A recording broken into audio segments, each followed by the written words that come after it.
अस्सलामुअलैकुम दोस्तों, आज के इस वीडियो में अल्लामा इकबाल के चंद शेर पेश करना चाहता हूँ। तू शाही है, परवाज़ है काम तेरा, तेरे सामने आसमां और भी हैं।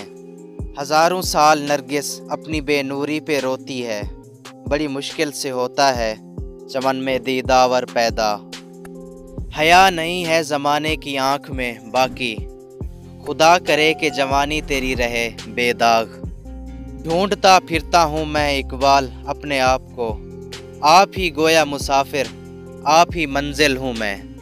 बातिल से दबने वाले ए आसमां नहीं हैं हम, 100 बार कर चुका है तो इम्तिहान हमारा। यूं तो सैयद भी हो, मिर्ज़ा भी हो, अफ़गान भी हो, तुम सभी कुछ हो, बताओ तो मुसलमान भी हो। खुदावंद ये तेरे सादा बंदे किधर जाएं, कि दरवेशी भी अय्यारी है, सुल्तानी भी अय्यारी है। ना पूछो मुझसे लज्जत खानुमा बर्बाद रहने की, नशेमन सैकड़ों मैंने बनाकर फूंक डाले हैं। खुदी को कर बुलंद इतना कि हर तकदीर से पहले खुदा बंदे से खुद पूछे, बता तेरी रज़ा क्या है।